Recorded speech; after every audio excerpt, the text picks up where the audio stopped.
마가복음 16장 12절부터 14절까지 제가 읽습니다. 그 후에 저희 중 두 사람이 걸어서 시골로 갈 때에 예수님께서 다른 모양으로 저희에게 나타나시니 두 사람이 가서 남은 제자들에게 고하였으되 역시 믿지 아니하니라. 그 후에 11 제자가 음식 먹을 때에 예수님께서 저희에게 나타나사 저희의 믿음 없는 것과 마음이 완악한 것을 꾸짖으시니 이는 자기의 살아난 것을 본 자들의 말을 믿지 아니함일러라. 아멘. 마가복음 16장에서 상당히 또한 반복하여 핵심적인 부분의 말씀은 주님의 제자들이 14절 중간에 주님께서 나타나셔서 저희의 믿음 없는 것과 마음이 완악한 것을 꾸짖으셨다. 저희의 믿음 없는 것, 믿음이 적다, 믿음이 많다가 아니라 믿음이 적은 것이 아니라 믿음이 없다고 주님이 말씀하신 거지요. 적다와 없다는 의미는 전혀 다른 것이지요. 제자들이 주님의 11 제자가 믿음이 없다. 그리고 마음이 완악하다. 그것을 책망하셨다 하는 것입니다. 이는 자기의 살아난 것을 본 자들의 말을 믿지 아니함일러라. 부활하신 주님을 만난 사람들의 증언을 듣고도 믿지 아니했다. 마가복음에서는 9절부터 11절에서는 막달라 마리아가 부활하신 주님을 배웠고 그걸 사도들에게 제자들에게 증거했는데 믿지 않았다. 오늘 본문 12절 13절 말씀은 엠마오로 가는 두 제자가 부활하신 주님을 배웠고 그리고 예루살렘으로 돌아가서 증거했는데 믿지 않았다. 주님께서는 그의 천사들을 통하여 또한 주님께서 나타나셔서 만나 주신 사람들을 통하여 계속 말씀하시는 것은 갈릴리로 가라 그러죠.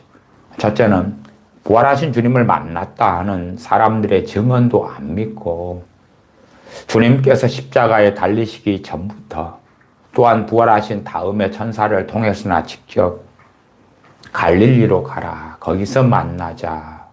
따르지 않아요. 따르지 않고 예루살렘에 머물러 있는 것을 알 수가 있지요.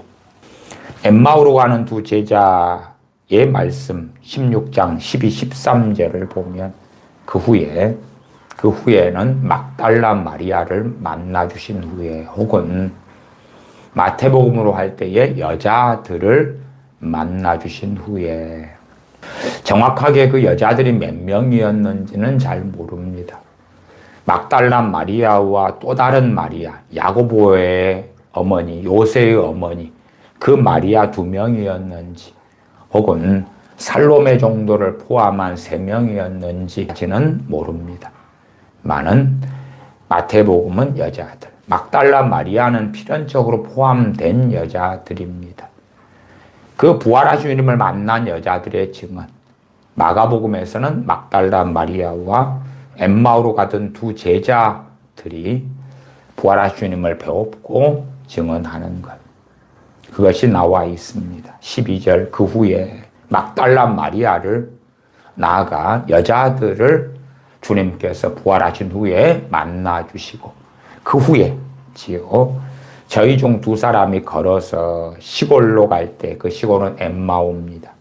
예수님께서 다른 모양으로 저희에게 나타나시니 다른 모양의 이유는 몇 가지로 추측해 볼 수가 있습니다.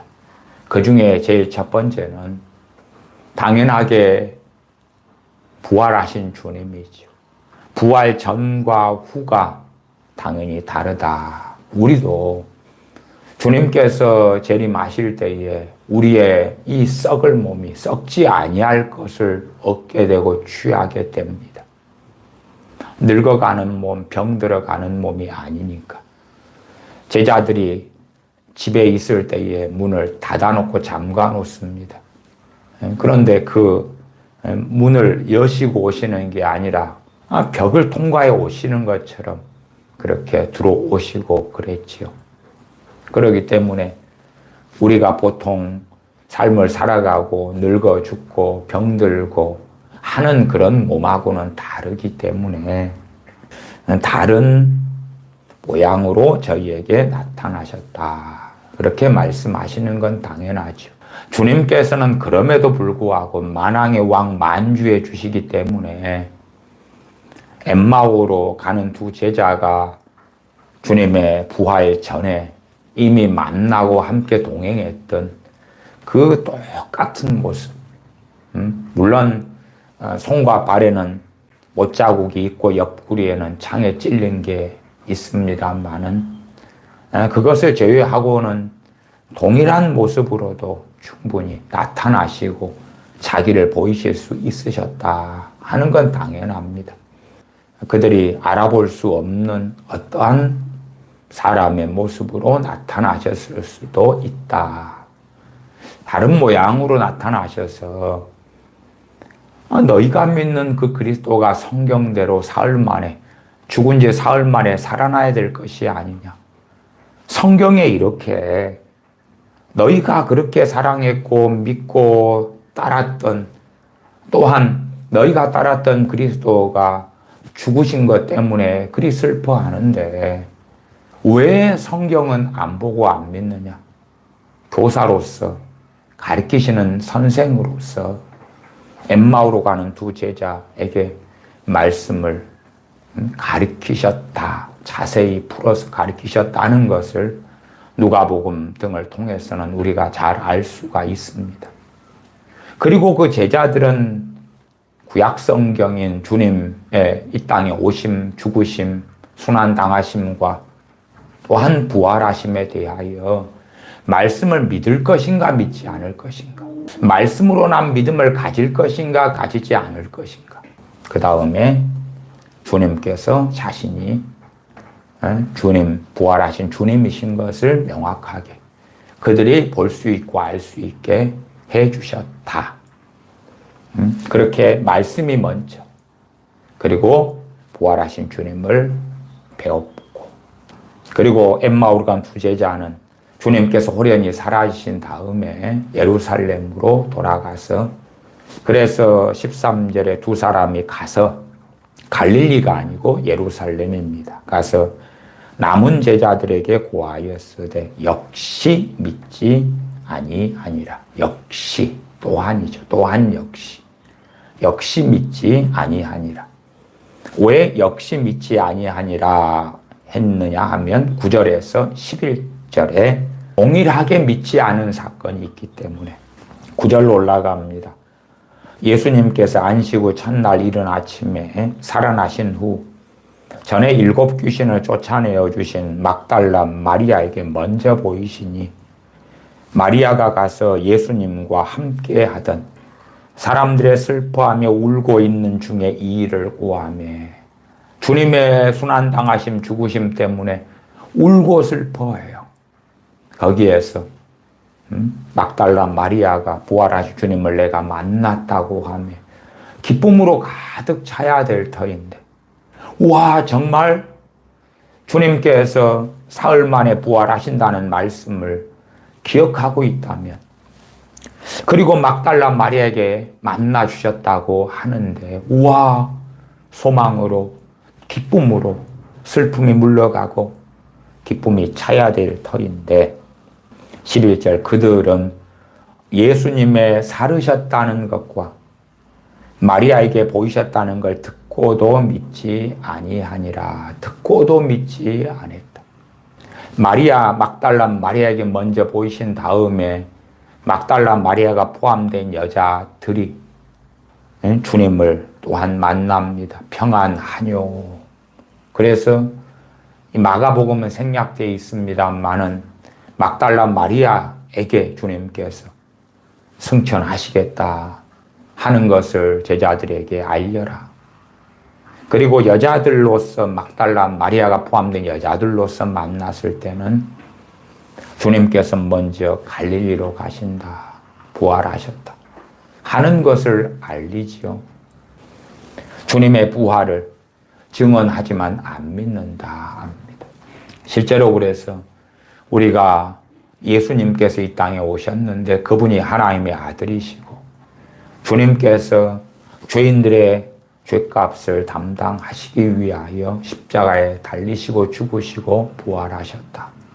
보라, 세상 죄를 지고 가는 하나님의 어린 양이로다. 하나님의 어린 양 되어서 우리들의 억만가지 이상의 죄악을 짊어지셨고 대신 십자가에서 죽으셨노라고. 죽으신 지 사흘 만에 부활하셨고 승천하셨으며 다시 오실 것이다고. 그러한 복음의 기본적인 것들이 전해질 때에 우리가 믿는다는 것은 얼마나 큰 은혜가 우리에게 임하여야 하는가 하는 것을 또한 알 수 있습니다. 다시 살아나실 것을 말씀해 오셨음에도 불구하고 심지어 부활의 주님을 배웠고 증언한 사람들의 말을 듣고도 안 믿었다 그 말이. 또한 주님 때문에 슬퍼 울었던 많은 사람들, 부활한 주님을 만났다는 증언을 듣고도 안 믿음에, 보지 않고 믿는 우리의 믿음에 실상은 신비롭게 전능하신 아버지 하나님께서 얼마나 은혜를 주셔야 가능하겠는가. 유다서 1장이나 야고보서 2장에는 예수 그리스도를 믿는 믿음 너희가 받았으니, 주셨으니 받았으니, 주셨으니 받을 수밖에 없는 결론이죠. 너희가 받았으니. 그렇기 때문에 사람을 외모로 취하지 말아라. 예수 그리스도를 믿는 믿음을 너희가 단번에 받. 신비롭죠. 성경은 주 예수님을 믿으라 하고, 그리고 믿는 자가 영생을 얻는다. 우리 관점에서 우리가 믿는 것이죠. 우리의 자유의지로 믿는 것이죠. 하나님의 관점에서는 하나님께서 예수 그리스도를 믿는 믿음을 주시는 거죠. 이 신비를 어떻게 우리가 다 이해하겠습니까? 그럼에도 하나님께서 불러주셨기 때문에, 선택하셨기 때문에, 그래서 믿을 수 있었다는 것은 명확합니다. 단지 하나님의 콜링, 하나님의 부르심, 하나님의 선택, 에베소서로 한다면 하나님의 예정, 창세전에 예정하신 것이 무엇인지는 알 수 없는 신비이나 하나님의 말씀은 무하고 정확하다. 창세전에 예정하신 그 은혜 때문에 복음이 증거될 때에 과거 2000년 전에 우리가 주님, 부활한 주님을 직접 두 눈으로 보지 아니하였으나 복음을 듣고 진리의 말씀을 보고서 듣고서 주님을 믿게 된 것은 상상할 수 없는 하나님의 은혜가 개입되었기 때문에 그러하다 하는 것입니다. 그럼에도 이 주님의 사도들은 우리 같은 자들과는 비교할 수 없는 은혜를 받았습니다. 왜요? 주님의 순환당하심, 주님의 부활하실 것이란 말씀을 주님 자신에게서 직접 반복적으로 들었고, 또한 부활하심을 목격한 사람들이 증거했다 그 말이에요. 그러나 14절로 가면 그 후에 11사도가 음식 먹을 때에 예수님께서 저희에게는 저희의 믿음 없는 것과 마음이 완악한 것을 꾸짖으시니, 막달라 마리아의 주님의 부활의 증언, 엠마오로 가던 두 제자가 만났던 주님에 대한 증언, 또한 엠마오로 가던 두 제자가 주님을 배웠고 그리고 주님에 대해서 증언만 하고 끝나지는 않았을 것입니다. 왜냐하면 성경을 주님께서 풀어서 주님 자신에게 어떠한 일이 이 땅에서 벌어질지, 어떤 하나님의 말씀이 주님을 통하여 성취되었는지 명명백백하게 말씀을 가르치셨기 때문에 주님께서 가르치신 성경의 내용들도 함께 이야기했을 것이라는 것은 당연한 이야기입니다.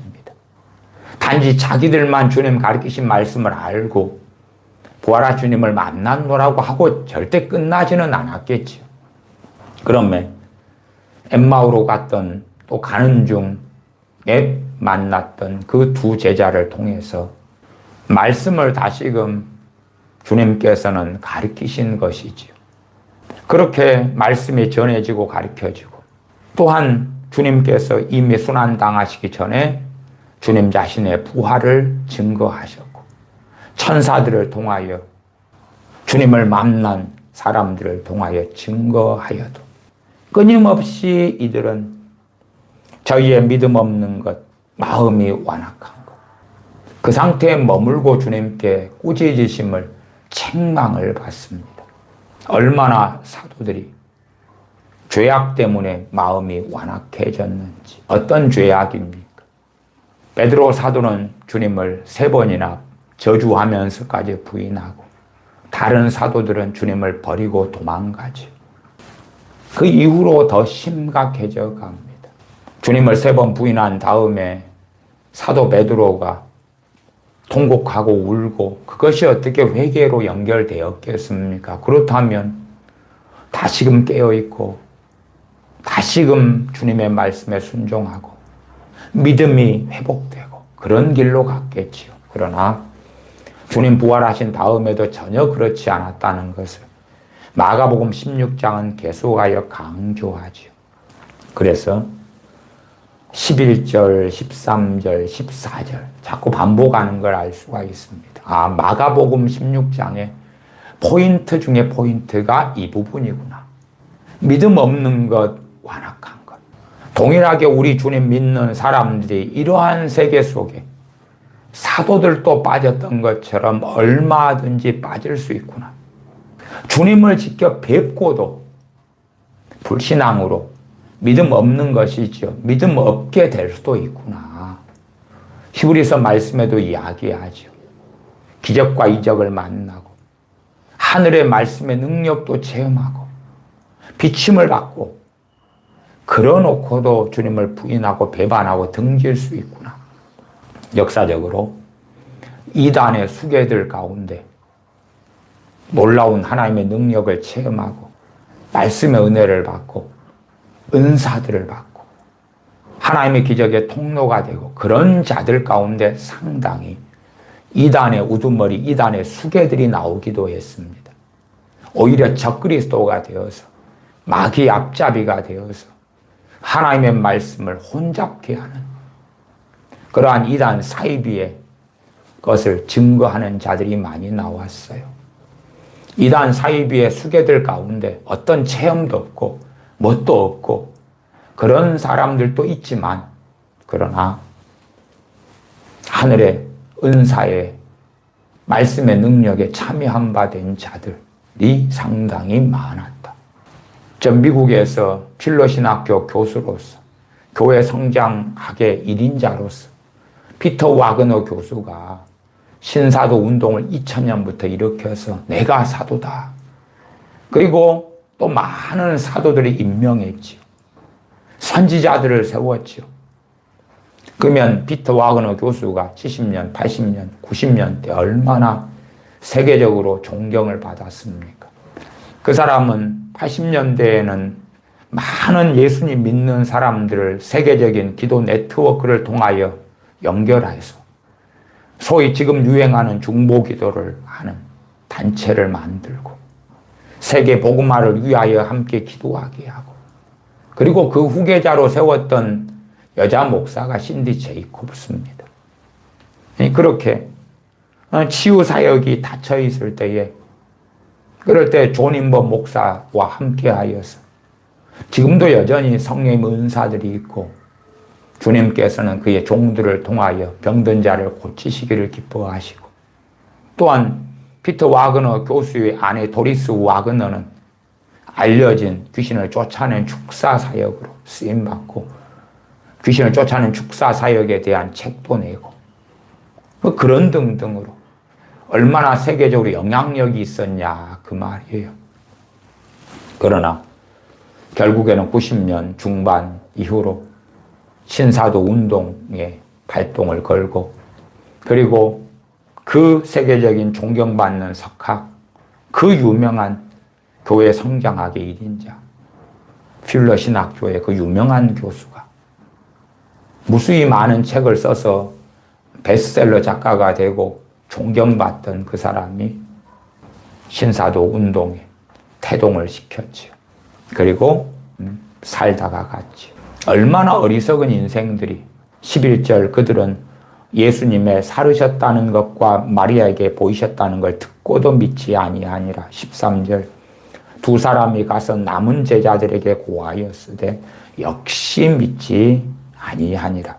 14절 그 후에 11제자가 음식 먹을 때에 예수님께서 저희에게 나타나사 저희의 믿음 없는 것과 마음이 완악한 것을 꾸짖으시니 이는 자기의 살아난 것을 본 자들의 말을 믿지 아니함일러라. 끊임없이 우리 주님 믿는 사람들은 말씀을 믿어야 되는데, 진리를 믿어야 되는데 표적을 구합니다. 눈에 보이는 것을 원하지. 그러면 눈에 보이는 표적, 눈에 보이는 어떤 이적, 그걸 보여주시 아니하시면 어떻게 할 거예요? 그러면 안 믿을 거예요. 그러면 자기 제멋대로 사는 길을 선택해도 되겠다는 면죄부가 되는 것입니까? 우리는 눈에 보이는 뭔가가 없어도 말씀을 붙잡고 진리의 길을 걸어가야 됩니다. 아무 증거가 찬송 부르는 것처럼 이 눈에 아무 증거 아니 보여도 걸어가야 됩니다. 말씀을 따라 주님 말씀을 붙잡고 걸어가야 됩니다. 주님 말씀을 붙잡고 걷는 사람들, 붙잡는 사람들, 주님의 말씀을 심령에, 신비에 새기는 사람들에게 진리의 영신 성령님께서 그들과 함께 하시는 것입니다. 눈에 보이는 것을 좇는 사람들에게 진리의 영신 성령님께서 역사하시고 충만케 하시지는 않는 것입니다. 어떤 사람들은 주님께 자꾸만 표적을 구합니다. 마치 유대인들이 주님께서 그렇게 많이 기적과 이적을 베푸셨어도 부족하다고 표적을 또 구하고 또 구하는 것처럼 주님을 믿는다 하는 사람들이 자꾸만 자신의 믿음 없는 걸 숨기고 감추려고 음성을 들려주세요. 계시를 들려주세요. 애언을 주세요. 꿈과 환상을 주세요. 이런 것에 응답해 주시면, 저렇게 해 주시면, 이렇게 해 주시면, 이렇게 해 주시면 믿겠습니다. 더 충성할게요. 내가 사업을 성공하게 해 주신다면 하나님께 더 큰 영광을 돌려드릴게요. 큰 돈을 벌어서 더 많은 11조를 내게 해 주신다면, 이 아파트를 내 것으로 주신다면, 목회자들 같은 경우는 지금 이렇게 아름다운 예배당을 짓게 해주신다면, 이 예배당에 짓느라고 욕심과 탐욕으로 짓느라고 빚이 많이 졌는데 이 빚만 다 갚아주신다면 더 충성 봉사하겠습니다. 내 자식만 고쳐주신다면, 내 자식이 병들었는데 치료해 주신다면 주님을 더 잘 섬기겠습니다. 이번에 보증 때문에 생긴 빚 문제만 해결해 주신다면, 내가 월세 살고 있는데 내 자가주택만 얻게 해 주신다면 이렇게 하겠습니다. 그런 어리석은 일들 속에 들어가고, 그러나 그렇다 해서 주님께서 그것에 응답하시는 분은 아니올시다. 예외는 존재하겠으나 일반적으로는 그런 것에 주님은 끄떡도 안 하십니다. 오히려 그러한 은혜를 주실 수도 있는데 그러한 인생살이 속에 복을 주실 수도 있는데, 그렇다 할지라도 먼저 해야 되는 것은 아무 증거가 눈에 보이지 않아도 믿음 위에, 말씀 위에 서서 살아가는 자들에게 그러한 삶 속에서 있는 응답과 도우심과 기적의 역사를 이루어 주실 수 있다 하는 것입니다. 사복음서에서 주님께서 자주 개인들을 만나시면서 어떤 말씀이 중심 포인트가 됩니까? 믿기만 하라, 믿기만 하라. 주여 믿나이다. 나의 믿음 없는 것을 도와주소서. 따라 내 믿음이 너를 구원하였다. 어찌하여 믿음이 없느냐? 믿음이 적은 자들아. 믿음이 먼저고 그 다음에 믿음의 역사가 오죠. 주님은 계속하여 그 순서를 말씀하시는 거예요. 그러나 어리석어지면 먼저 보고 선 믿음의 역사를 보고 그 다음에 믿음을 가질지 안 가질지 결정하겠다. 놀라운 기적을 보고 이적을 보고 하나님의 살아계심을 경험하고 그 다음에 믿을지 안 믿을지. 오, 하나님의 살아계신 놀라운 걸 경험했으니까 믿나이다, 믿나이다. 우리들 많은 사람들도 그 길을 걷기를 좋아합니다. 주님 표적을 보여주십시오. 지난 시간에도 어떤 사람들은 주님 만나 주시옵소서 내 자식과 내 부모, 가족, 형제와 그런 어리석은 기도들을 하는 것 등을 가지고도 이야기했죠. 보고 믿겠다 그 말, 보고 믿겠다. 보고 믿겠다. 주님 나타나 주세요. 주님 기드온의 양털의 모조로서 이렇게 해주시면 저렇게 해주시면 그러면 믿어볼랍니다. 그리고 실상은 주님을 시험하고 하나님을 시험하는 것이죠. 하나님께서는 아무에게도 시험을 받지 아니하십니다. 누가 전능하신 하나님보다 높간데 하나님을 시험합니까?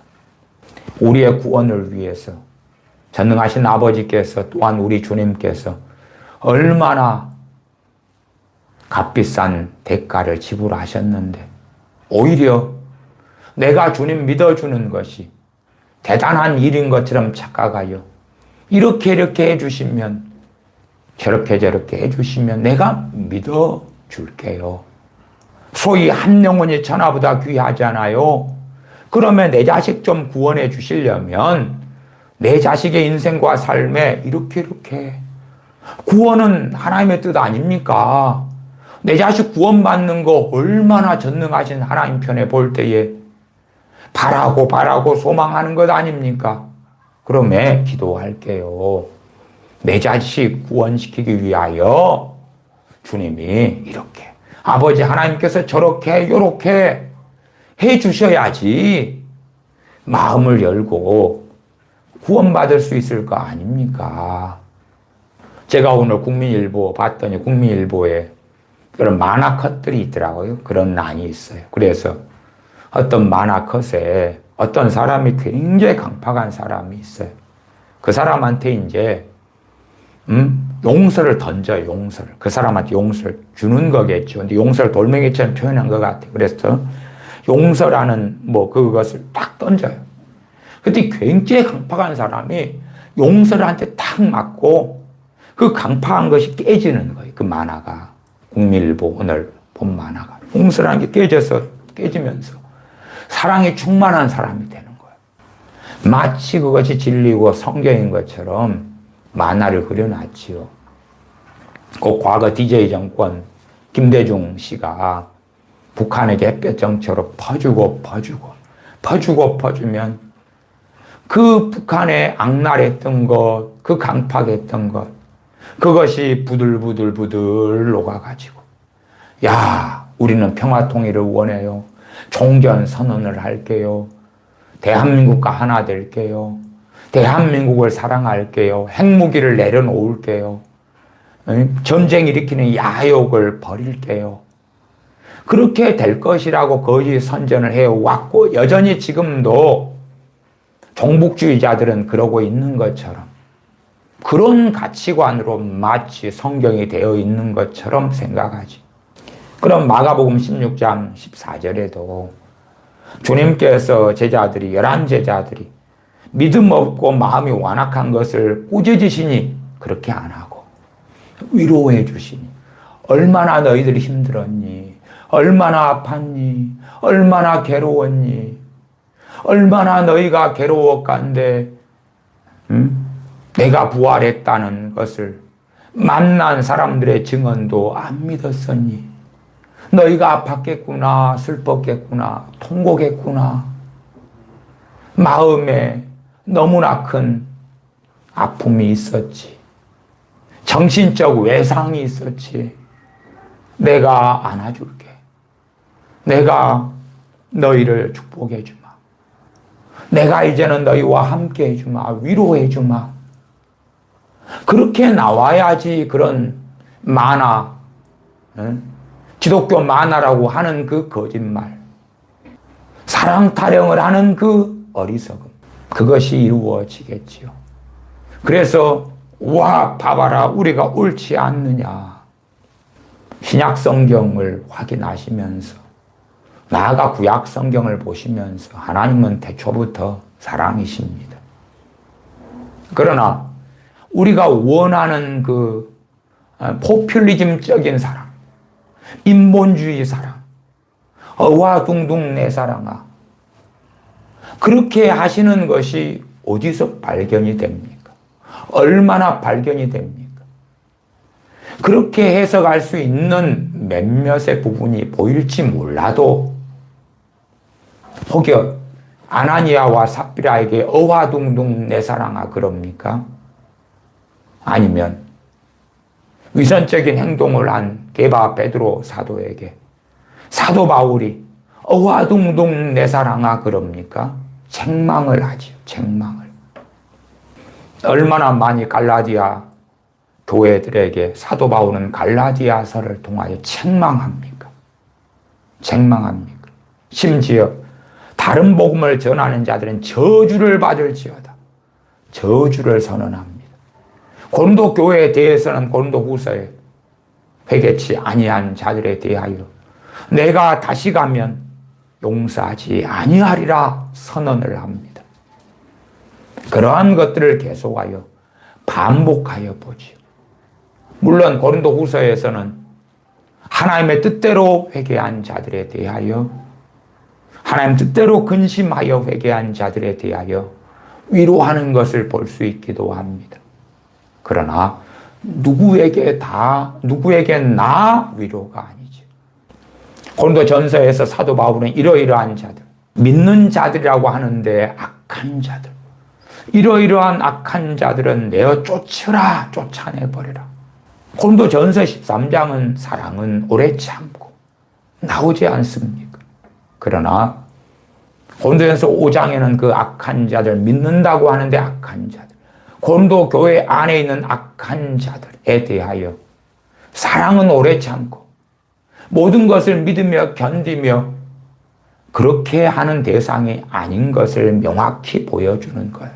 악한 자들 쫓아내버리고 정리한 다음에 그 다음에 남은 자들, 회개하라고 외치고 그리고 이를 받아들이는 자들, 그런 자들에 대하여 사랑은 오래 참고 사랑은 온유하며 성내지 아니하며 그렇게 가는 고린도 전서의 문맥을 이해하셔야 된다 그 말이에요.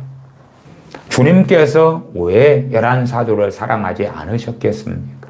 그러나 진실한 사랑은 잘못된 것을 잘못되었다. 책망하는 것이 사랑이죠. 바로 잡는 게 사랑이죠. 병들었는데 병든 몸을 고쳐야지.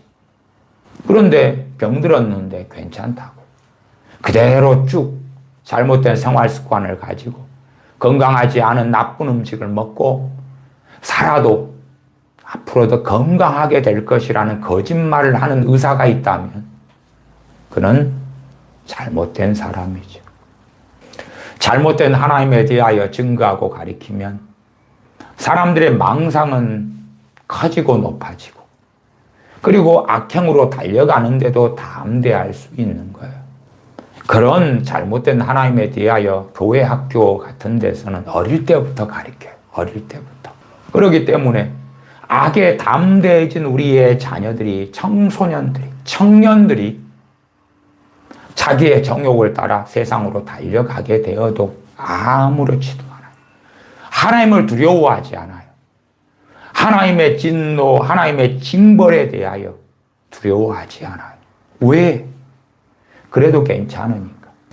최근에 돌아가신 미국의 유명한 팀 켈러 목사님 같은 양반도 세상 사람들이 죄악으로 지옥으로 달려가도 그렇게 겁먹지 마. 하나님은 얼마나 그 사랑이, 그 은혜가 놀라운지 염려하지 마. 그렇게 만들려고 책이나 문헌이나 유튜브 방송을 통하여 애를 쓰다가 췌장암으로 73살에 돌아가셨죠. 그 유명한 베스트셀러 작가가 우리나라에도 수십 권의 책들이 번역돼 출간되고 지금도 인기를 얻고, 그리고 국민일보 같은 데는 계속 아예 기사를 내어서 팀 켈러 하나님의 사람 팀 켈러 그러고 있죠. 그러면 수십 권의 출판된 책들이 팀 켈러의 사우니까 더 잘 불티나게 팔리겠죠. 그리고 그를 통하여 정말 온건한 하나님, 정말 자비한 하나님, 그 자비와 온건이 진리 안에서, 예수 그리스도 안에서 이루어진다는 것을 이해하지 못하지. 요한계시록에 왜 끔찍한 대환란이 오겠습니까? 왜 인을 떼실 때에 둘째 인부터는 말할 수 없는 비극이 일어나고 7 인의 재앙, 7 나팔의 재앙, 7 대접의 재앙들이 이 세상에 쏟아질 것인가? 아니면 하나님의 선민 이스라엘 백성, 유대인들에게 AD 70년에 주님께서는 이미 그 심판을 선언하셨고 애언하셨고 그것이 그대로 성취되고 이루어졌겠는가? 그런 것에 대해서는 전혀 돌아보려 하거나 생각하려 하지 않지요. 그래서 잘못 하나님을 전하고 가르쳐 오매 성경 66권에 보면 명백한데 왜 그 놀라운 사랑의 하나님이신데 이 땅에 불의가 자행되는가? 이 땅에 정의가 온전히 실현되지 않는가? 저 못된 인간들이 잘 먹고 잘 사는가? 그런 의문점들이나 가지는 거지. 왜? 하나님의 말씀이 이미 많은 목회자들을 통하여, 많은 신학자들을 통하여 왜곡되었기 때문에 그러하지요. 마태복음 28장을 봅니다. 마태복음 28장 16절, 17절입니다. 제가 읽습니다. 11 제자가 갈릴리에 가서 예수님의 명하시던 산에 이르러 예수님을 배웠고 경배하나 오히려 의심하는 자도 있더라. 11 제자 11 사도가 중심으로 나옵니다. 물론 갈릴리로 가라 하는 것은 11 사도에게만 하신 말씀이 아닙니다. 그건 주님을 믿는 제자들에게 다 공의하신 말씀이에요. 그 가운데 갈릴리에 가서 예수님의 명하시던, 주님 명하시던 산에 이르러서 11 제자가 부활하신 주님을 배웠다 하는 이야기가 나옵니다. 물론 다른 데서는 갈릴리에서가 아니라 예루살렘 등에서도 갈릴리에 가기 전에 사도들 등과 만나주시는 주님의 말씀이 나옵니다. 그 다음에 이 마태복음 28장 16절에는 그 중에 11 사도 이야기를 중심으로 말씀합니다. 그 전에 11 사도도 도마는 예루살렘에 있는 집에서 부활하신 주님이 찾아오셔서 만나주신 사건도 나오지요. 주님께서 너 손을 내밀어 내 손에 못자국을 보고 너 손을 내밀어 내 옆구리에 넣어봐라. 그리고 도마 사도는 나의 하나님이시여 다시금 엎드립니다.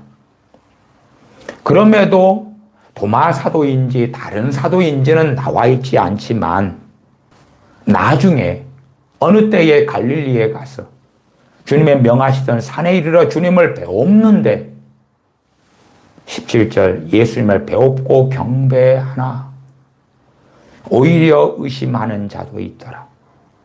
이게 도마 사도를 가리키는지 그렇지 않는지에서 저는 도마 사도는 아니었다고 봅니다. 왜? 도마 사도의 신앙의 고백은 우리가 유명하게 아니까. 그건 조금 있다가 봅니다.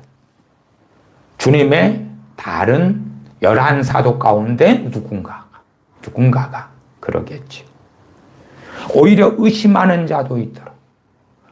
부활하신 주님을 만나고도 정말인가? 진짜인가? 누가 마치 김정은의 대역이 있다 그러잖아요. 또 푸틴의 대역도 꽤 있다 그래요. 믿거나 말거나. 충분히 저런 독재자들은 대역을 만들 수 있겠지요. 마치 누가 주님의 대역처럼 그렇게 꾸미고서 주님인 척 하는 거 아닌가. 뭐 그랬을 수도 있겠죠. 주님의 사도들인데 여전히 부활하신 주님을 지금 몇 번째 배웁는 것일 텐데 의심하지. 여기 28장 16절에서는 갈릴리에 가서 예수님의 명하시던 산에 이르렀잖아요. 산에. 그리고 다른 복음서에서 주님이 만나 주신 것은 집에 있을 때. 또 집에서 식사할 때. 그렇게 나와 있기 때문에 이 갈릴리에서 배우는 일 전이라는 것을 우리가 일반적으로 이해할 수가 있지요. 요한복음 20장 19절부터 보겠습니다.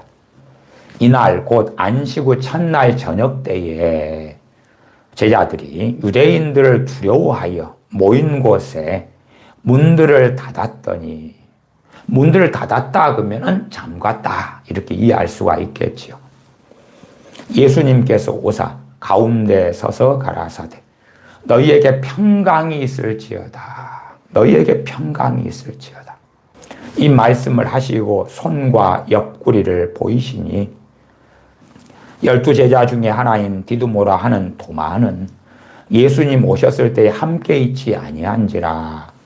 다른 제자들이 그에게 이르되 우리가 주를 보았노라 하니 도마가 가로되 내가 그 손에 못자국을 보며 내 손가락을 그 못자국에 넣으며 내 손을 그 옆구리에 넣어보지 않고는 믿지 아니하겠노라 아니라.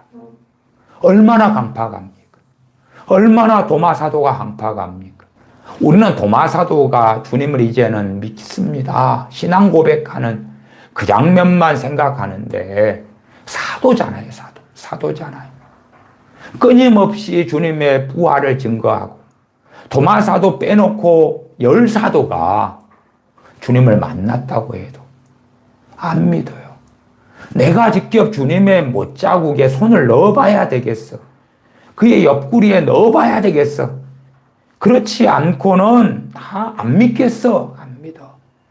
주님으로부터 공생의 세월 동안에 함께하며 기적과 이적을 체험하며 병 고치는 능력을 받고 귀신을 제어하는 권세를 받고 그렇게 놀라운 능력을 행하는 사도가 되어서 살아왔지만 그러나 은사 받았다고 능력 받았다고 믿음이 또한 생기는 거 아니에요. 저도 성령님의 은사들을 받은 그러한 사람이지만 많은 은사 받은 사람들을 만나봤어요. 어리석은 은사 받은 사람들은요, 성령님의 그 은사가 자기의 믿음을 보장해 줄 줄 알더라고요. 그러나 실제로 많은 은사 받은 사람들이 믿음이 별 볼 일이 없는 거예요. 방언했다? 방언 은사 받고 방언 기도하니까 믿음이 좋아? 아니올시다. 병 고치는 은사를 받아서 많은 사람의 병을 고쳤어요. 믿음이 좋아요? 아니올시다. 은사적인 것과 믿음은 별개예요. 별개. 심지어 은사 중에 믿음의 은사도 있습니다. 고린도전서 12장에 나오죠. 믿음의 은사도 있어요. 그러나 믿음의 은사하고 믿음은 또 다른 거예요. 돌아가신 조영기 목사님 같은 분이 병 고치는 은사도 받고, 믿음의 은사도 받고, 전도의 은사도 받고 그래요. 그렇게 하셨으나 그래서 그분은 자기가 받은 믿음의 은사하고 믿음을 자꾸만 섞는 경향이 있었어요. 제가 그분의 책들을 거의 다 읽었거든요. 90년 중반 되기 전부터. 그 다음 2000년 넘어서까지 2000한 몇 년까지 출간된 책은 거의 사서 보고 읽었습니다.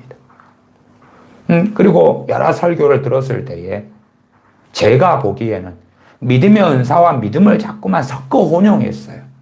그리고 본인이 가진 그 믿음의 은사를 믿음인 줄로 생각을 하시더라고요.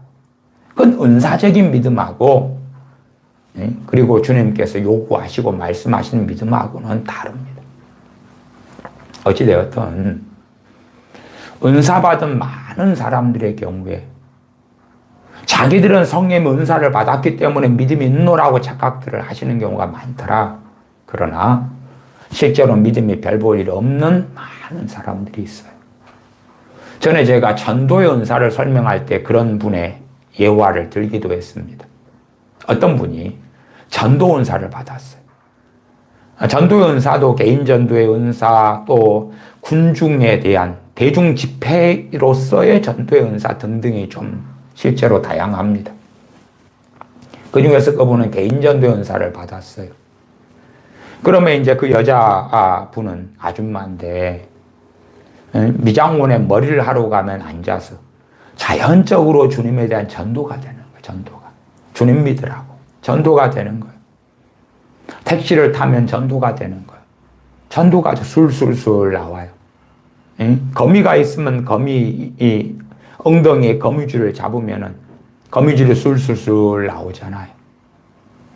국수를 우리가 먹으면 술술 들어간다 그러지. 그런 것처럼 그냥 자연스럽게 저 사람 택시를 탔는데 운전하시는 분이 그분에게 전도를 해야 되겠다. 처음부터 예수님 믿는지 안 믿는지 좀 물어본 다음에 해야 되겠다. 그러나 이제 거부 반응을 느낄까 안 느낄까 막 고민하는 그런 사람은 전도의 은사는 없는 거죠. 그걸 이기고 이제 어떻게 전도할까 지혜롭게 할까 그렇게 이제 힘들겠지만 전도 은사를 가진 사람은 자연스럽게 대화가 되고 말이 나오는 거예요. 그 다음에 주님을 증거해요. 그래서 그 전도 은사 받은 어떤 여자분은 많은 사람을 전도를 했어요. 그런데 문제는 뭐냐 그러면 자기에게는 주님께서 자신의 메시아 되신 거라는 자신을 위해 십자가에 달리신 주님에 대한 믿음이 별로 없는 거예요. 안 믿어지는 거예요. 안 믿어지는 거예요. 의심이 자꾸 드는 거예요. 그럴 수 있는 거지. 그럴 수 있는. 이게 희한하게 생각하는 거예요. 자기가 전도를 할 때는요, 전도 은사를 통하여 주님이 십자가에 달리셨고, 죽으셨고, 부활하셨고, 다시 오시고, 그것이 막 확신이 생겨요, 확신이. 그런데 전도가 딱 끝나잖아요. 그러면은 의심이 드는 거예요. 의심이 들어. 왜? 전도 은사로서의 믿음이지 자기 믿음은 아니니까. 그런 것도 제가 과거에 은사 설명하고 많이 다룰 때에 전도 은사의 예제로서 제가 그런 분을 들기도 했더랬습니다. 사도들이 병을 고치고 주님의 이름으로 귀신을 쫓아내도 주님께 말씀을 배웠던 사도라고 임명을 받았다 해서 목사라고 임명받았다 해서 목사가 됐다 해서 자동적으로 어떻게 믿음이 생깁니까? 대한민국에 매우 많은 목사님들이 신학교 나왔고 신학책을 받고 목사 안수를 받았기 때문에 선교사가 되었기 때문에 나는 탁월한 믿음을 가지게 되었노라고 그렇게 생각하는 경향성이 있어요. 그러나 자기를 스스로 속이는 것이죠. 제가 전에 한 20여 년 됐는데 그때 어떤 선교사님을 만났어요. 그 선교사님은 목사 안수 받은 선교사님이었는데 자기는 목사가 되었기 때문에 선교사가 되었기 때문에 탁월한 신앙과 믿음을 받게 되었노라고 그렇게 자랑을 하시더군요. 그래서 제가 그분과 그렇지 않다고 한 2002년인가 3년 뭐 이럴 때 좀 언쟁을 했어요. 논쟁을 했어요. 뭐 심하게 다투는 논쟁이 아니라 자, 그런 건 아니라고 제가 조곤조곤 설명하는 걸 했지만은 그분은 받아들이지는 않더라고요. 당연히 안 받아들이지. 왜? 내가 목사 안수를 받고 선교사가 될 때 탁월한 믿음의 사람으로 인쳐졌다는 것이 얼마나 위로가 되고 힘이 되겠어요. 자신감이 생기고. 주로 목회자들이 그런 경향을 가져나 그러다가 실제의 삶 속에서 얼마나 자신이 믿음 없는가, 얼마나 자신이 침체 속에 어리석음 속에 쉽게 들어가는 걸 발견하고 딜레마를 경험하기도 하죠. 자기가 믿고 있는 것과 현실이 다르기 때문에. 최근에 한국 리서치, 한국 목회자 리서치 같은 데서 설문조사를 목회자들에게 하고 그에 대한 결과를 국민일보가 이틀 연속 기사를 올리고 그 가운데 당신들이 목회를 하면서 가장 많이 느끼는 그러한 감정은 어떤 겁니까? 그럴 때에 가장 많은 사람들이 무기력하다, 힘들다, 괴롭다 같은 거였지요. 보람됩니다는 소수. 보람됩니다. 목회가 보람돼요. 퍼센티지로 하면 4.4%. 100명 중에 4.4명밖에 안 돼. 5명도 아니에요. 편의상은 이제 수명 중에 1명 그러지만 실제로 4.4%예요. 반올림으로 하면 100명 중에 4명밖에 안 돼요. 그 다음에 목회하는 것이 즐겁다. 즐겁다 그러는 사람은 2.8%. 100명 중에 3명이 안 돼요. 3명이 안 돼요. 반올림 하면 3명이죠. 100명 중에 3명. 그래서 그걸 좀 숫자를 늘려서 그냥 30명 중에 1명이다. 그렇게 표현한 거예요. 기사가. 그러나 정확하게는 목회할 때 느끼는 감정이 어떻습니까? 예배를 인도하고, 신방하고, 설교 준비하고. 그럴 때에 기쁘다, 즐겁다.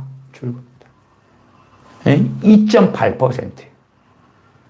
목사가 됐는데 탁월한 믿음을 받아요? 가져요? 그 착각 속에서 현실의 목회에, 설교에, 설교 준비에, 예배 인도에, 신방에, 새벽에 일찍 일어나서 새벽 기도 나가고, 또한 미자립교회, 소형교회라면 재정적인 부족함을 경험하고, 암담하고, 무기력하고, 침체됐고, 괴롭고, 소망이 없고, 절망이 생기고, 그렇게 실제로 경험하고 살고 있는 거예요. 사도들이 되었다 해서, 너희가 사도니까 큰 믿음을 주마. 너가 선교사로 헌신했구나. 내가 네 믿음을 보장해 줄게. 그런 게 없어요. 저도 많은 목사님들을 만나왔어요. 많은 목사님들이 그 착각들을 하고 있어요. 제가 2002년, 3년에 만났던 그 목사님이자 선교사님처럼. 그럼 저는 이제 그게 아니라고 막 설득을 하죠. 논증을 하고 성경을 통해서. 당연히 대부분은 하지 않지요. 설득되지 않지요. 왜? 설득되면 뭐해요? 설득되면 오히려 거꾸로 벌거벗은 것 같이 되어서 뭐 어쩌라고. 위로도 나는 스스로 위로도 못해, 안위도 못해. 스스로 나를 좀 괜찮다고, 난 믿음이 좋다고, 주님이 함께 하신다고 그렇게 하고 싶지. 당신같이 해서 벌거벗겨버려. 진실을, 사실을 아는 것이 바른 출발이지요. 잘못됐으면 잘못됐다는 거 알아야지. 잘못된 걸 고치지. 병들었으면 객관적으로 병든 사실을 알게 돼야지. 어떻게 치료하지? 음식을 통해서, 운동을 통해서, 생활 습관을 통해서, 약을 통해서, 때로 수술을 통해서 건강하게 할까? 그러지. 병들어 죽어가고 있는데 괜찮아, 안 아픈 거야, 건강한 거야, 아무 행동을 안 해도 일시적인 거야, 아니면 주님께서 그냥 자고 일어나면 다 고쳐주실 거야. 그런 거짓 속에, 속임 속에, 미혹 속에 살 수는 없잖아요. 그러나 그것을 좋아하는 거예요. 사도들이 되었다 해서 큰 믿음을 그냥 받게 되는 건 아니라는 것이 적나라하게 드러나 있어요. 심지어 주님께 3년을 배웠다 해서 탁월한 믿음을 가진 게 아니다 그 말이에요. 그 중요한 예제의 인물로서 세례 요한, 선지자 요한을 알 수 있잖아요. 그가 주님께 엘리야의 심령을 가지고 외치는 자로서 보내어졌으나 주님에 대하여 끊임없이 증거했던 선지자 요한이나, 그러나 감옥에 헤롯에 의하여 감옥에 잡힌 다음에 들어간 다음에 죽음을 앞두고는 제자들을 주님께 보내서 묻잖아요. 오실 그이가 당신이 오니까 내가 당신이 메시아라고 그렇게 증거하고 살았는데 보라 세상 죄를 지고 가는 하나님의 어린 양이로다 증거하고 살았는데, 근데 막상 감옥에 있고 잡혀서 주저앉아 있고 인생 속에서는, 생활 삶 속에서는 소망 없는 자리에 있는데, 그런데 내가 당신에 대하여 믿고 있는 메시아라고 믿고 있는 이것이 정말 맞냐? 나는 그 의구심에 사로잡혔다. 그러면 당신이 메시아인가요? 맞습니까? 맞습니까? 그렇게 제자들을 보내서 물었던 것 아닙니까? 선지자이기 때문에, 또한 세례 요한은 모태로부터 성령 충만을 받은 사람이에요. 엄마 뱃속에서부터 성령 충만을 받았다 해서 탁월한 믿음, 대단한 믿음이 평생 보장이 되느냐? 아니다 그 말이에요. 주님께 말씀만 배우면 자동적으로 큰 믿음이, 확고한 믿음이, 변치 않는 믿음이 주어지느냐? 사도들도 그런 게 아니에요. 우리가 사도행전을 볼 때에도 사도들이 때로 채찍에 맞고 감옥에 갇히고, 야고보 사도는 헤롯에게 죽임당하고, 그런 걸 볼 때에 사도니까 당연하다 그렇게 생각할 게 아니에요. 똑같은 사람이에요. 갈라디아서에 그래서 사도 바울은 바나바가 외식하고 베드로 사도가 외식하고 이방인과 함께 식사하고 있다가 유대인들, 메시아닉 주, 유대인으로서 예수님 믿는 사람들이 오매 두려워하여 도망가 버리죠. 그 위선을 책망하죠. 진리대로 복음대로 살지 않는 것은 완벽하지 않잖아요. 바나바 사도도 그렇고 베드로 사도도 그렇지요. 그렇기 때문에 우리가 사도들을 모델로 삼을 수 있는 거예요. 사도 바울도 나를 본받으라고. 왜? 사도 바울이 주님을 따라가기 때문에. 그렇게 하는 게 당연하고, 우리도 정말로 그 많은 편기풍파를 베드로 사도가 이겨냈구나, 야고보 사도가 이겨냈구나, 세례 요한이 이겨냈구나, 바나바 사도가, 사도 바울이 이겨냈구나. 또한 신약 성경을 통하여 얼마나 사도 바울이 연약했었는지, 약했었는지, 어려움 속에 있었는지, 또한 무수히 많은 고난을 받아왔는지, 그러나 결국에는 달려갈 길을 마치고 승리했는지, 그것들을 보고 알 수가 있죠. 그러면 사도가 되었다, 목사가 되었다, 선교사가 되었다, 아니면 직분적으로 할 때 목사, 장로, 권사, 신학교 나온 전도사가 되었다, 믿음이 보장되었다, 그런 어리석은 착각은 하면 안 된다 그 말이에요. 26절입니다. 여드레를 지나서 제자들이 다시 집 안에 있을 때에, 도마도 함께 있고, 집에 있는 거지 갈릴리의 명하신 산에 있는 건 아니었다고 앞에 말씀드렸죠.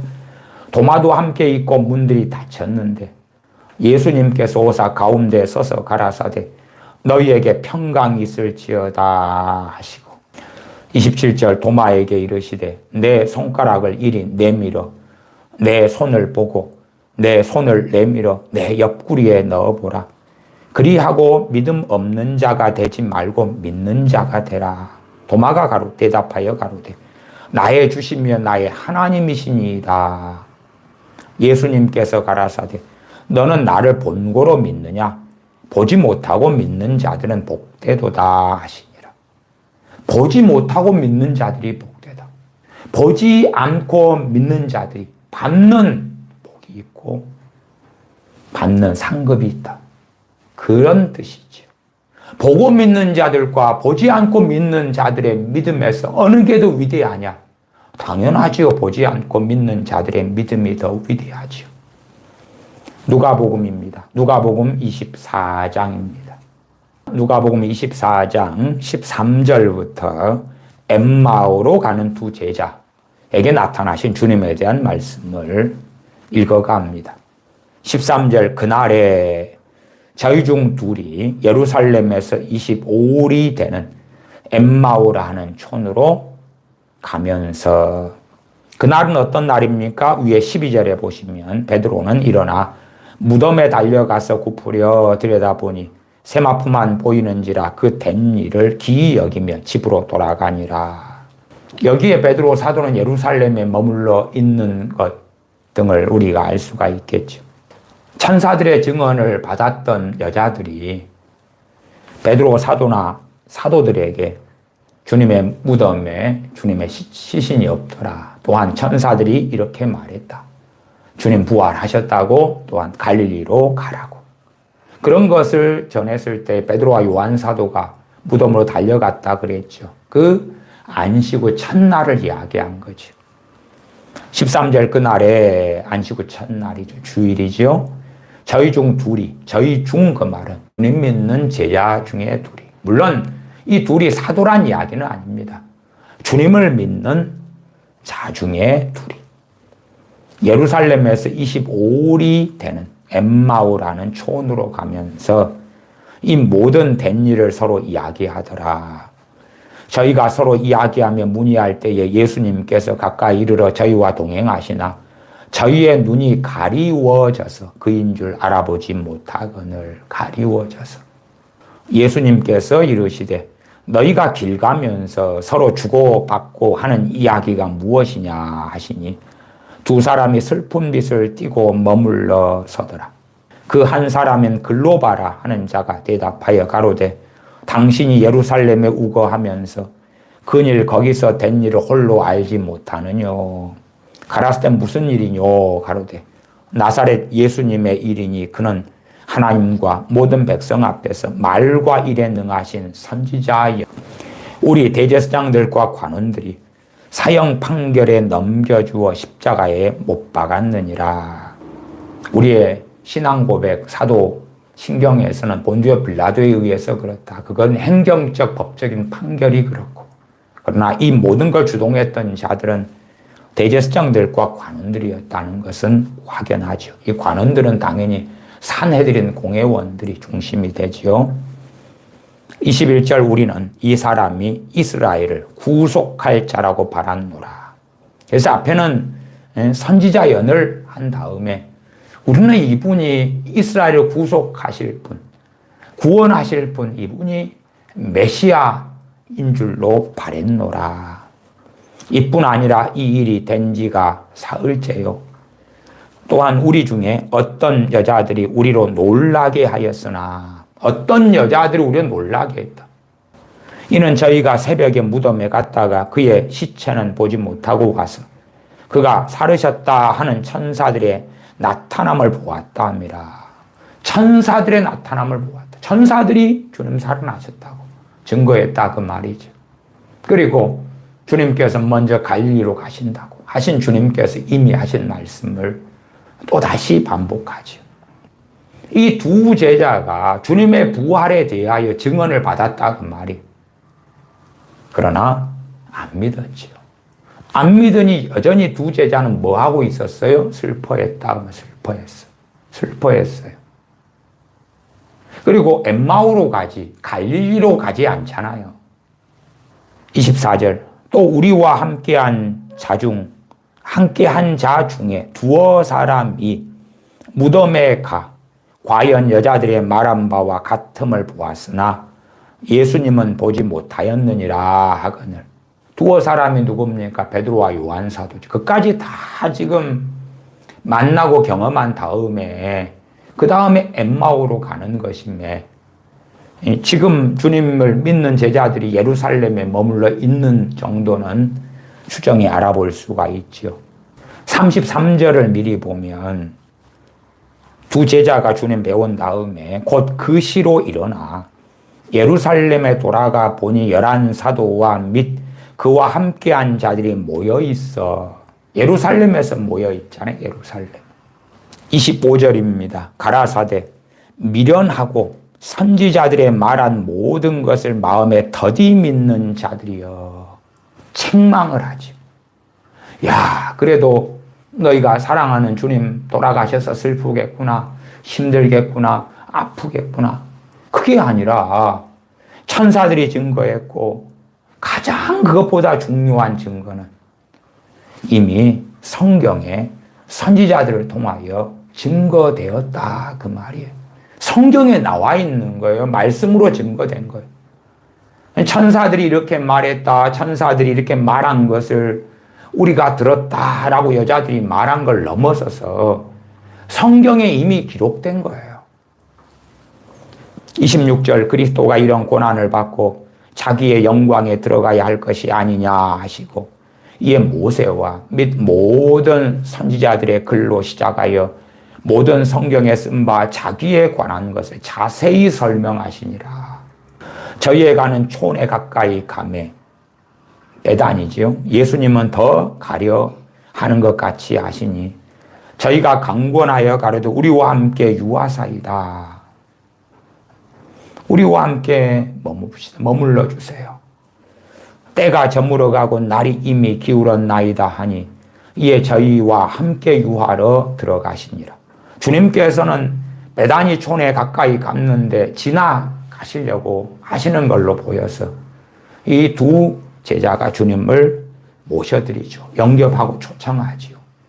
그러면 주님께서 기꺼이 따르셨다는 것, 받아들이셨다는 것, 이 두 제자와 함께 하셨다는 걸 알 수가 있는 거지요. 30절 저희와 함께 음식 잡수실 때에 떡을 가지사 축사하시고 떼어 저희에게 주시매. 평상시에 주님이 하시던 것을 행하셨지요. 31절 저희 눈이 밝아져 그인 줄 알아보더니 저희 눈이 밝아졌다. 16절에는 저희의 눈이 가리워져서 어두워져서 여기는 밝아져서 참으로 믿음이 없고 마음이 완악해 되고 강팍하게 되면 우리의 눈은 어두워지고 선악을 분별치 못하게 되고 무엇이 진리인지 무엇이 진리가 아닌지 모르게 되고 미혹되기도 쉽고 하나님의 말씀 왜곡하고 어리석은 길로 가기도 쉽다 그 말이지요. 저희 눈이 밝아져 그인 줄 알아보더니 예수님은 저희에게 보이지 아니하시는지라. 주님인 줄 알아본 다음에 주님은 호련히 사라지셨죠. 32절 저희가 서로 말하되 길에서 우리에게 말씀하시고 우리에게 성경을 풀어주실 때에 우리 속에서 마음이 뜨겁지 아니하더냐. 그래도 엠마오로 간 두 제자가 주님을 직접 보았구나 배웠구나 보다도 어디에 먼저 포인트를 두는 대화를 하냐 그러면 말씀. 주님께서 말씀을 풀어주실 때 마음이 뜨거워졌다. 정말 이 말씀이 맞구나 그렇구나 메시아에 대하여 증거된 것이 그대로 이루어져야 되겠고 당연히 주님께서는 부활하셨구나 맞구나 맞아. 그 다음에 부활한 주님을 만난 것 배운 것은 너무나 또한 주님의 부활에 대한 말씀을 더 확증해 주는 것이었다. 33절 곧 그 시로 일어나 예루살렘에 돌아가 보니 11 사도와 및 그와 함께한 자들이 모여 있어 말하기를 주께서 과연 살아나시고 시몬에게 나타나셨다 하는지라. 이때는 이제 베드로 사도도 주님을 만났구나. 시몬에게 보이셨다. 그래서 11 사도들 가운데 가장 먼저 주님께서 만나주신 사람이 시몬이다. 우리가 다른 복음서에서 도마 사도가 빠졌을 때에 제자들에게 보이셨던 것은 그 전에 시몬에게 먼저 보이신 일이 있었구나. 그리고 전에도 고린도전서 15장의 말씀을 보면서 게바에게 먼저, 시몬에게 먼저 보이셨다. 그러나 가장 먼저 주님이 나타나신 사람은 막달라 마리아였다. 막달라 마리아, 그 다음에 여자들, 여자들. 그리고 시몬 베드로, 사도 베드로. 34절, 말하기를 주께서 과연 살아나시고 시몬에게 나타나셨다 하는지라. 두 사람도 길에서 된 일과 예수님께서 떡을 떼심으로 자기들에게 알려지신 것을 말하더라.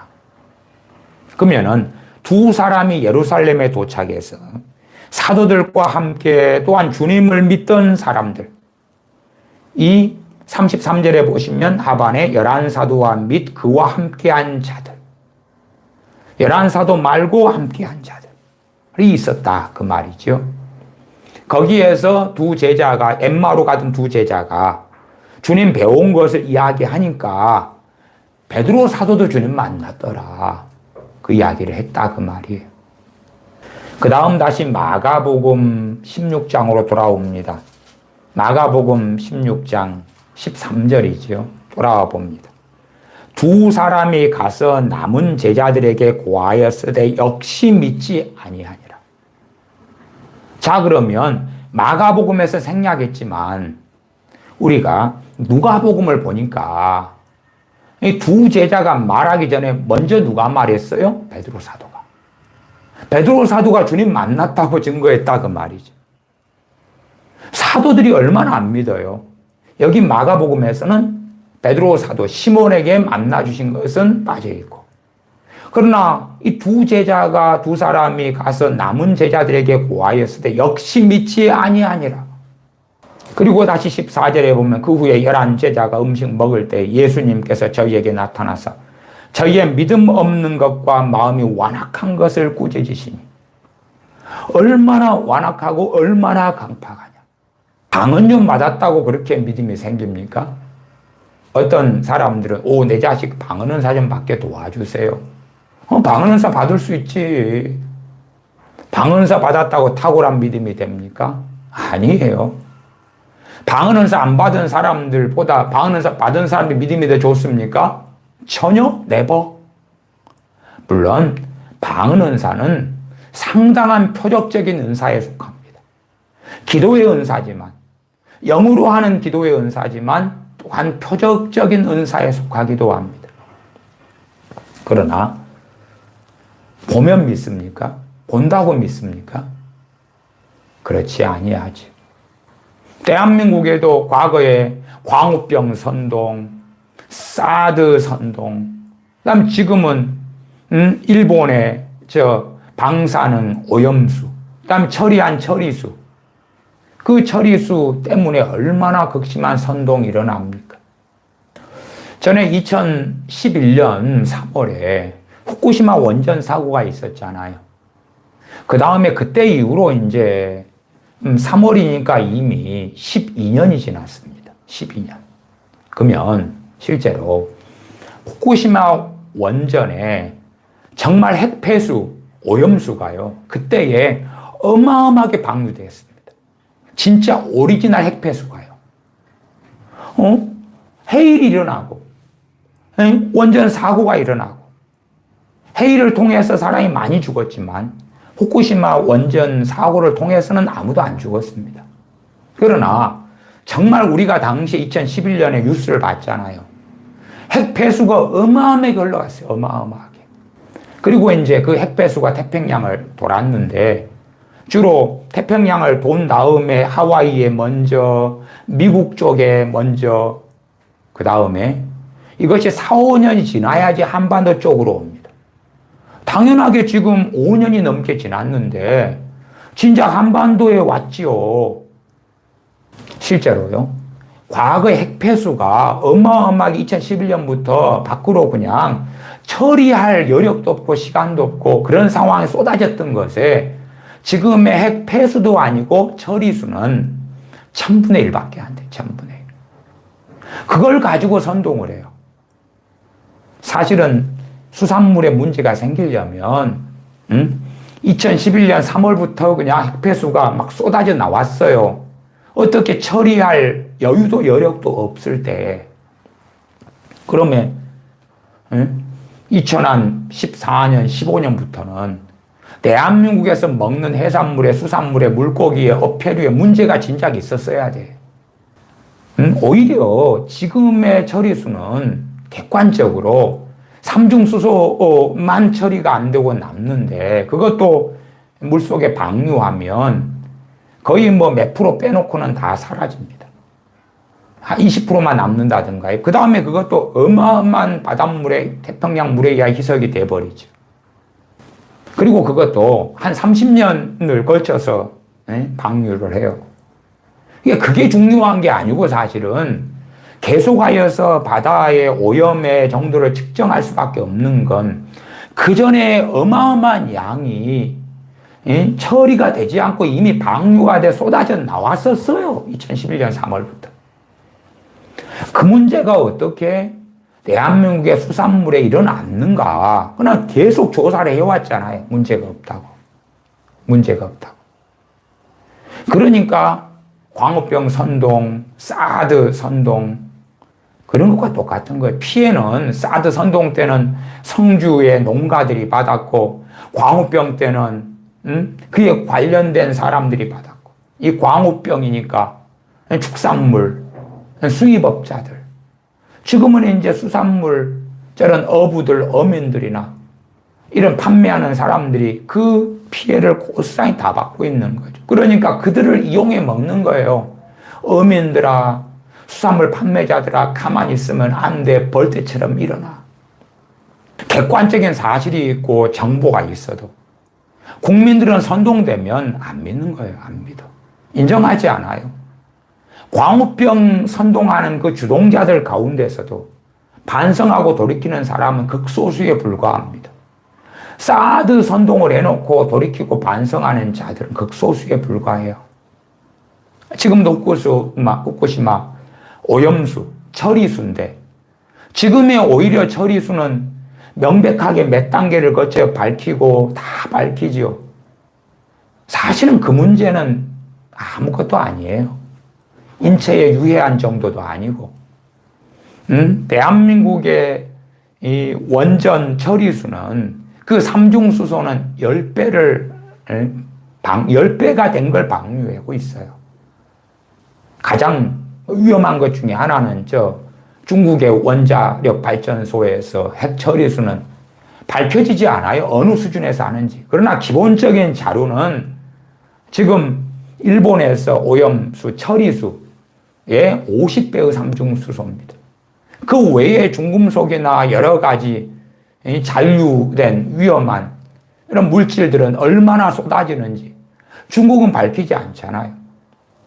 그렇게 명확하게 뭔가가 드러나도 안 믿고 선동당하는 사람들보다 더 어리석게 주님의 사도들은 믿음이 없고 마음이 완악했다.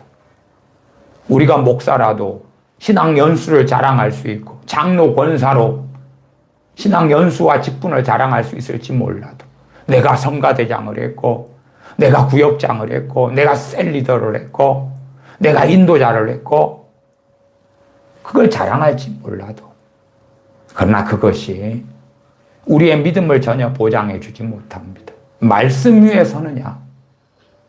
끊임없이 보고 믿으려고 하느냐? 응?